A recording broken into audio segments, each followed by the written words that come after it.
Hey, how's it going, everyone? Freddie again. We're back. Before we get into it, we have the SP and some other stuff here. I quickly wanted to answer a question that was submitted. I believe it was duplicated on YouTube and on Instagram, but it was a gentleman asking. He's basically an MPC 60 user, and he was asking which is the best software to kind of jump into. A lot of producers who have been on hardware for a while, they kind of they're a little hesitant to jump into software because it can be pretty complicated from what you've been using for a long time.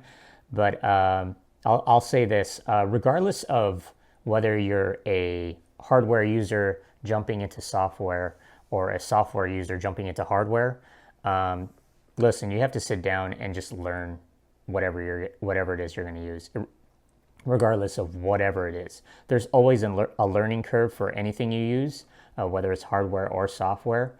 But if you're basically a little bit patient and you have the time to actually sit down and pay attention and learn whatever it is you're going to use, software in this case, then yeah, you just have to kind of put in the time and the effort and be patient with it to learn it. But specifically, if I was an MPC user, like a MPC 60 or MPC 3000 user for a while, and I was jumping into software, I would use the MPC software, honestly. Having like the controller, like a MPC Renaissance or the MPC Studio, the actual interface of the hardware is not too different from the old MPCs. So like say if you're an MPC like 2000 to MPC 2500 user, like somewhere in between that, the hardware interface of the controller is almost exactly the same as using like one of those MPCs. Of course, it's a controller, you have to use software along with it. So there are parts of the software that you're going to have to learn how to use, like especially like adding inserts and stuff like that, and controlling stuff and MIDI editing and stuff like that. Of course, you're going to have to learn that stuff. But, there's a bunch of tutorials on YouTube as well as on, I think they offer online courses for whatever kind of software that you're going to use, Ableton, Pro Tools. So, yeah, just kind of have to sit down and learn it. And hopefully that'll just kind of help you out. The first thing is taking that initial step into sitting down and learning. So don't be too scared about it. Honestly, I know sometimes you just kind of want to sit down with a piece of gear or a piece of software and you just want it to work its magic. But the reality is it's not going to do it. It's not going to work. It's not going to do that stuff for you. You have to kind of put in the time and, like I said, the patience to sit down and learn it. So read books, read the manual of whatever piece of gear you're using, or the software manual, PDF, and just like learn it. And then you just kind of learn as you go, as you're creating. So if for instance, there's a lot of stuff I don't know. So what I'll do is, I'll try to troubleshoot stuff like the best of my ability. But then if I really can't figure it out, I'll turn to like YouTube, or I'll read a bunch of forums and stuff like that. You have to just kind of be like, I guess, a little bit hungry to learn this stuff. So yeah, but let's get into it. I have the sampler thingamajig that I love and hate, the SP-404SX. So if you're thinking about other producers who use this, I think DiBiase was using this for a while. Ross G uses this kind of extensively, really freaks this. And there's a handful of producers that I've seen like on Instagram and YouTube that kind of really freak this thing the way I like it. And then there's like all the other producers, pretty much, those lo-fi producers that kind of use this thing for, that kind of looper effect that's just completely overused and whatnot. And then lo-fi, they take like simple piano chops or simple piano loops and they put it to these simple drums, and it's kind of, I think it's a little bit lazy producing, but this thing does have limitations, so you have to kind of work your brain a little bit.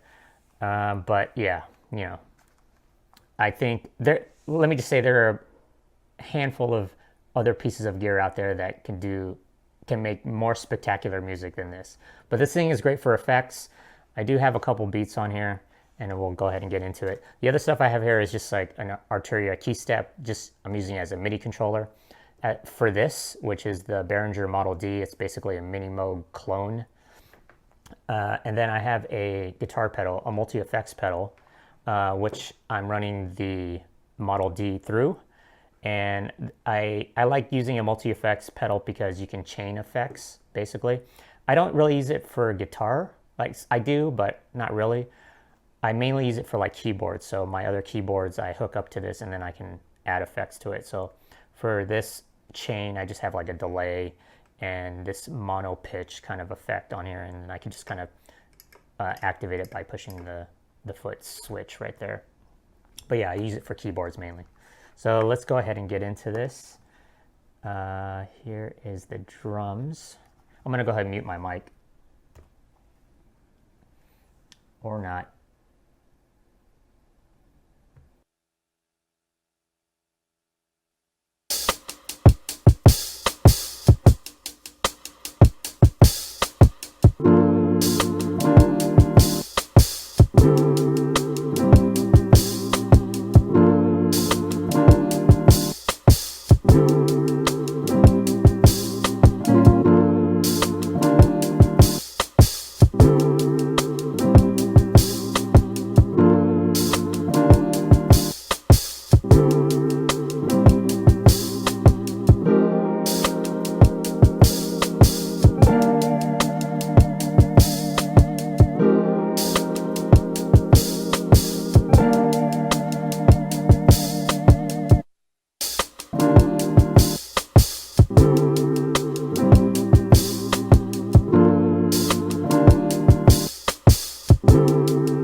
And that was a bass line I just played from my other keyboard. I played directly into the SP.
That's pretty much it. Some simple stuff.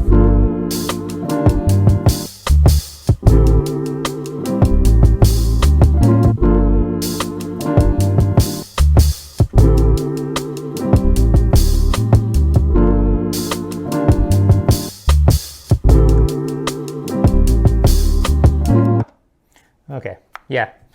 So the SP, I wish, like a lot of other SP users, wish there could be multiple effects at the same time, multiple effects on like individual pads, you know, whatever.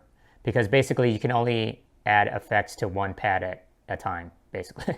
And then if you wanted to add, I guess, effects to a sample, you would have to kind of resample it and it's kind of like this tedious process of re-recording the same sample over and over, just stacking effects on it. So it kind of sucks in that sense. Let's go ahead and load this other one here. I believe it is this.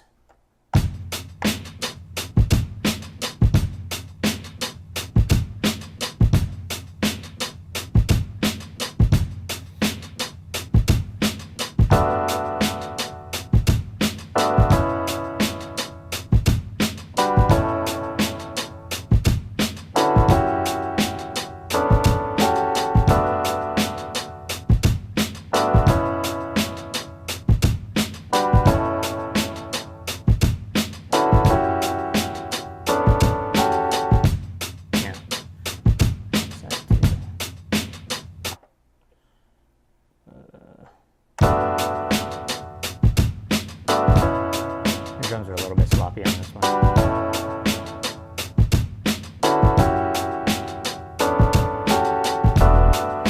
And again, I just played the bass directly into the SP. Let's mute this real quick.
That's pretty much it.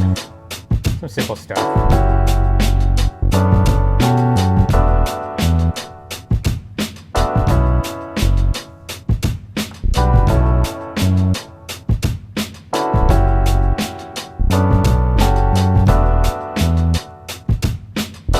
Yeah. The way I kind of have this set up, like as far as the samples go, I have a few like drum loops as well as percussion loops in here. And then sometimes I just resample a pattern that I'll play. And then a lot of the melodical stuff is just one shots. Like here.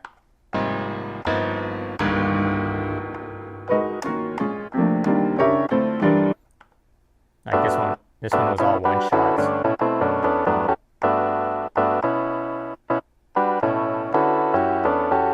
Yeah. What else do I have on here? Like all of this was just, it's all one shots basically. Let's see what else I have on here.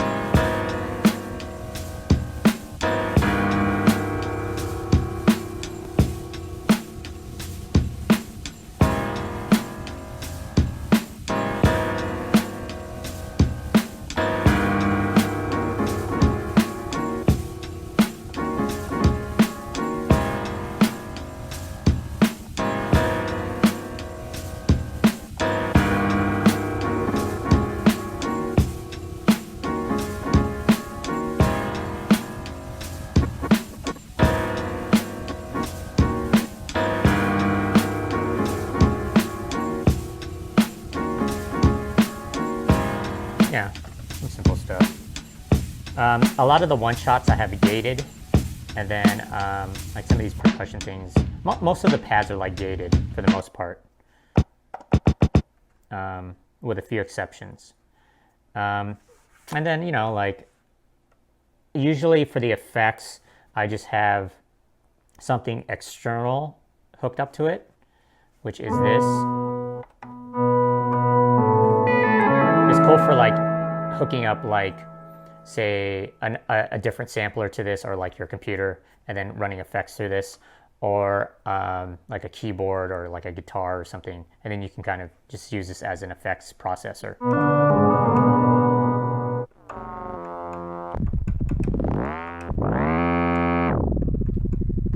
A lot of people use this DJ effects looper. I don't really use it too much, only because I think it's overused. I like using the compressor on here, and I actually like using this BPM looper because you can kind of isolate what you want looped. So if I go to here and say if we do like just like a drum loop, and then we do the effects looper, see you have a value of 1 through 8, and that affects what part of the loop that you want affected. So if you put it on 1, it'll be just like the first kick. If you put it on 2, it'll be like the hi-hat, like just before the first snare. If you put it on 3, it'll be the snare.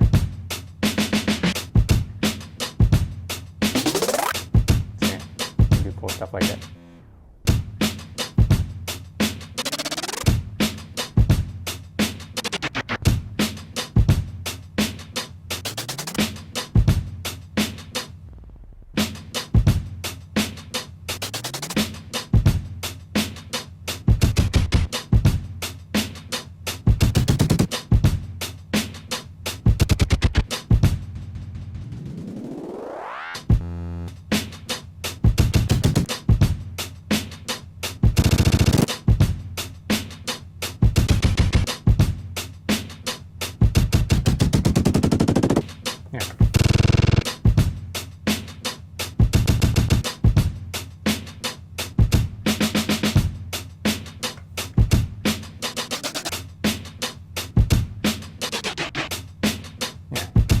Cool stuff, I guess.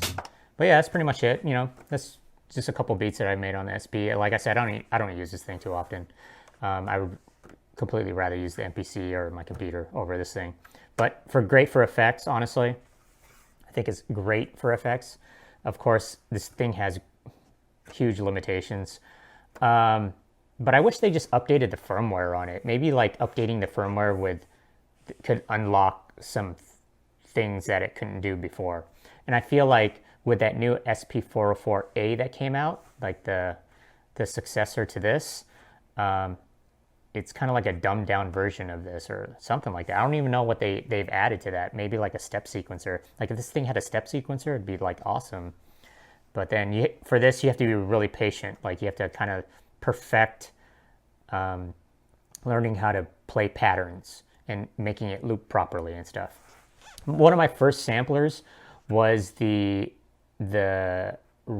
Dr. Sample, Mr. Boss Dr. Sample, which was like the very kind of first version of that. I know like they came out with one version before that, but the Dr. Sample was like my very first hardware sampler, and I didn't really truly understand how it worked. I used to just like put loops in it, and then like I never really chopped stuff on it.